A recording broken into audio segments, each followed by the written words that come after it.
Siapa sangka di tengah ramainya dunia pertahanan udara, Indonesia malah bikin kejutan lewat armada kebanggaannya, Sukhoi 35.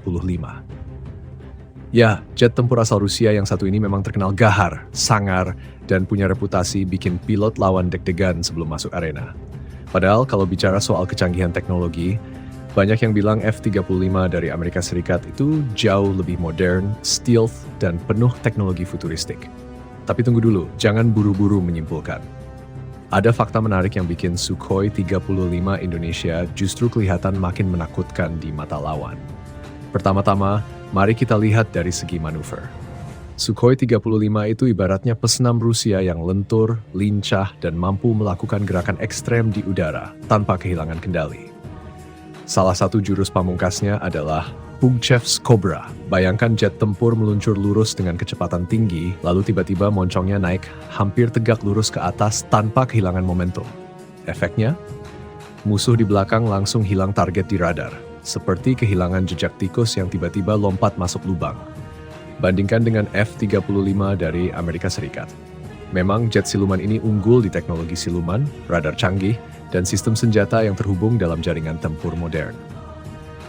Tapi soal kemampuan manuver ekstrem, F-35 harus mengakui kalau dia bukan tandingan Sukhoi 35. Kok bisa? Karena desain F-35 lebih fokus ke pertempuran jarak jauh dengan mengandalkan rudal dan sensor, bukan duel jarak dekat seperti dogfight di film Top Gun. Jadi kalau sudah masuk ke arena tempur jarak dekat, Sukhoi 35 bisa saja jungkir balik dan bikin pilot F-35 kebingungan. Lalu jangan lupa soal kecepatan. Sukhoi 35 bisa ngebut sampai kecepatan maksimum Mach 2,25, sedangkan F-35 mentok di Mach 1,6. Artinya di atas kertas, Sukhoi bisa saja kabur dari kejaran F-35, atau malah mengejar sambil tertawa pelan. Tentu saja ini semua tergantung siapa yang ada di kokpit, karena sebagus apapun pesawatnya, kalau pilotnya grogi ya percuma. Yang bikin lucu sekaligus membanggakan, beberapa pilot Indonesia yang sudah berlatih dengan Sukhoi 35 sering bilang, ini pesawat kalau diajak nari-nari di udara rasanya asik banget, kayak main roller coaster sendiri. Sementara di sisi lain, pilot-pilot Amerika Serikat yang terbiasa pakai F-35 justru sering mengandalkan teknologi otomatis dan sensor pintar, yang walaupun canggih, tetap nggak bisa mengalahkan sensasi terbang manual dengan manuver-manuver berbahaya ala Sukhoi 35. Kalau bicara soal persenjataan, Sukhoi 35 juga nggak main-main. Jet ini bisa membawa hingga 8 ton persenjataan, mulai dari rudal udara ke udara, rudal udara ke darat, hingga bom berpemandu laser. Ibaratnya, Sukhoi 35 itu seperti membawa tas Doraemon penuh kejutan maut di sayapnya. Sedangkan F-35 meski canggih, dibatasi membawa senjata demi menjaga desain siluman. Jadi secara jumlah memang lebih sedikit. Namun tentu saja kualitas senjata F-35 juga bukan sembarangan. Sistemnya sudah terkoneksi penuh dalam jaringan tempur modern yang bikin lawan ketar-ketir, bahkan sebelum peluru ditembakkan. Menariknya lagi, keberadaan Sukhoi 35 di Indonesia bukan cuma soal pamer kekuatan. Pesawat ini juga jadi simbol modernisasi TNI Angkatan Udara, menunjukkan bahwa Indonesia serius memperkuat pertahanannya di kawasan Asia Tenggara. Bahkan negara-negara tetangga pun diam-diam memantau dengan penuh rasa penasaran. Bagaimana cara Indonesia mengoperasikan jet tempur seganas ini? Jangan salah, melatih pilot untuk menguasai Sukhoi 35 itu butuh waktu, latihan keras, dan ketahanan mental yang luar biasa. Salah-salah, alih-alih jadi pemburu, malah jadi sasaran empuk di udara. Lebih lucu lagi, di beberapa latihan bersama, para pilot Sukhoi 35 Indonesia kadang iseng pamer gerakan ekstrem, bikin pilot negara lain terkesima sambil mikir, ini orang beneran nekat atau memang jagonya ya? Ya, begitulah kalau sudah pegang pesawat yang punya reputasi raja manuver, rasanya sayang kalau nggak dimaksimalkan. Selain itu, jangan lupakan efek psikologisnya. Di atas kertas, F-35 memang pesawat tempur generasi kelima dengan teknologi super canggih. Tapi di lapangan, begitu tahu ada Sukhoi 35 di udara, pilot manapun pasti langsung pasang mode waspada. Karena dalam sejarah pertempuran udara, seringkali yang menang bukan yang paling canggih, tapi yang paling piawai memanfaatkan kekuatan dan kelemahan masing-masing. Efek psikologis keberadaan Sukhoi 35 Indonesia di kawasan ini tidak bisa diremehkan. Bayangkan saja, Begitu pesawat ini muncul di radar, lawan-lawan potensial langsung harus berhitung ulang. Mereka tidak hanya menghadapi mesin tempur berkecepatan Mach 2,25, tapi juga menghadapi pilot-pilot yang sudah terlatih untuk memaksimalkan keunggulan manuver. Di dunia militer, rasa gentar seringkali muncul bukan hanya karena kekuatan nyata, tetapi juga karena reputasi. Dan Sukhoi 35 sudah mengukir reputasi sebagai salah satu jet tempur dengan kemampuan manuver terbaik di dunia. Sebagai perbandingan, F-35 dari Amerika Serikat memang membawa aura tak terlihat karena teknologi stealth-nya. Namun, teknologi ini punya batasan, terutama kalau sudah terdeteksi. Begitu pertempuran jarak dekat dimulai, F-35 harus berhadapan dengan jet seperti Sukhoi 35 yang bisa bermanuver ekstrim, membalik badan dalam sekejap, atau tiba-tiba menghilang dari ekor musuh hanya dengan gerakan super tajam di udara. Disinilah muncul kesan lucu, tapi serius. Pilot F-35 mungkin sudah duduk tenang mengandalkan radar canggihnya, tiba-tiba dikejutkan dengan jet Rusia yang bermanuver seperti naga liar menari di langit. Bisa-bisa pilotnya cuma bisa bilang, "Apa barusan yang saya lihat?"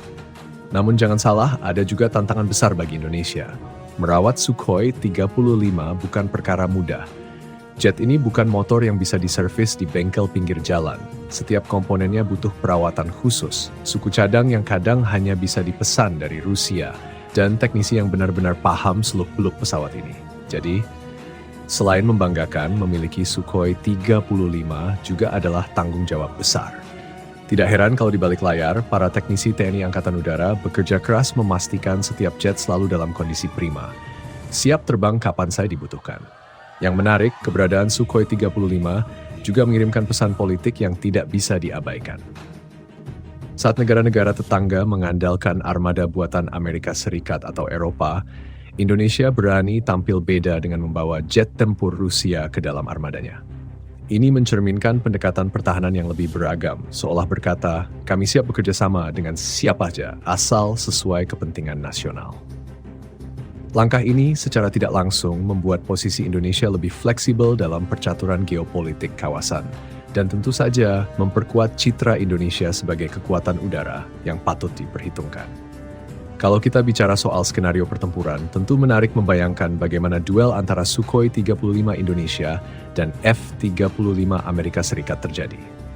Meski secara resmi kedua negara berada dalam hubungan diplomatik yang baik, para analis militer di berbagai negara sering membuat simulasi. Siapa yang akan menang kalau dua jet tempur beda generasi ini bertemu di udara? Secara teori, F-35 bisa menembak dari jarak jauh dengan rudal canggihnya, memanfaatkan keunggulan stealth. Namun begitu jarak tempur menipis, Sukhoi 35 tiba-tiba berubah menjadi monster yang sulit dikejar. Manuver tajam, daya dorong besar, dan kemampuan membawa senjata yang beragam membuat Sukhoi menjadi lawan yang tidak bisa diremehkan. Lucunya, para pilot veteran sering bilang, kadang menang di udara itu bukan soal siapa yang punya teknologi tercanggih, tapi siapa yang punya nyali lebih besar. Ya, karena dalam duel jarak dekat, keberanian dan refleks pilot seringkali lebih menentukan daripada spesifikasi pesawat. Disinilah pelatihan TNI Angkatan Udara memainkan peran penting. Menguasai Sukhoi 35 tidak cukup hanya mengandalkan buku manual atau simulasi komputer. Butuh latihan nyata, uji ketahanan fisik, dan kemampuan membaca situasi dalam hitungan detik. Di sisi lain, keberadaan F-35 Amerika Serikat juga bukan tanpa alasan. Pesawat ini didesain sebagai bagian dari sistem senjata yang terintegrasi, bukan hanya satu lawan satu.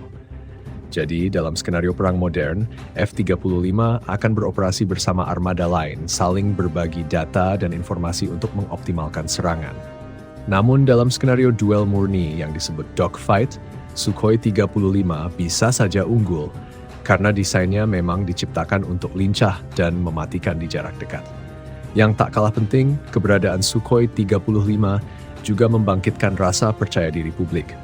Bagi rakyat Indonesia, melihat jet tempur buatan Rusia ini mengudara di langit Nusantara memberikan kebanggaan tersendiri. Tidak sedikit masyarakat yang merekam video setiap kali jet ini beraksi di langit, lalu mengunggahnya ke media sosial sambil menulis caption penuh bangga. Kadang-kadang malah ada yang iseng membuat meme seperti, "Kalau mantan datang, tinggal terbangkan Sukhoi 35 biar dia kabur." Ya, walau itu cuma bercanda, tetap saja menunjukkan betapa kuatnya daya tarik pesawat ini di hati masyarakat. Selain itu, Sukhoi 35 juga mendorong pengembangan industri pendukung dalam negeri. Memang benar, pesawat ini bukan buatan lokal, tapi operasionalnya melibatkan banyak pihak dalam negeri, mulai dari penyedia bahan bakar, logistik, hingga teknisi lokal yang terus mengasah kemampuan mereka. Dengan begitu, keberadaan Sukhoi 35 bukan hanya memperkuat kekuatan tempur, tetapi juga memperkuat ekosistem pertahanan nasional. Satu hal yang jarang disorot adalah betapa besar peran para teknisi dan kru darat di balik layar. Mereka ini ibarat jantung dari setiap operasi udara. Tanpa mereka, pilot sehebat apapun tidak akan bisa berbuat banyak. Lucunya, seringkali publik hanya fokus pada jet yang terbang di udara, padahal ada ratusan jam kerja di darat untuk memastikan satu kali penerbangan berjalan sempurna. Kalau kita lihat dari kacamata global, keberadaan Sukhoi 35 juga negara-negara besar lain berhitung ulang saat bicara kawasan Asia Tenggara. Meski Indonesia bukan negara pemilik senjata nuklir atau kekuatan militer super besar, kemampuan udara yang dimilikinya sudah cukup untuk membuat siapapun berpikir dua kali sebelum mencoba-coba mengganggu stabilitas kawasan.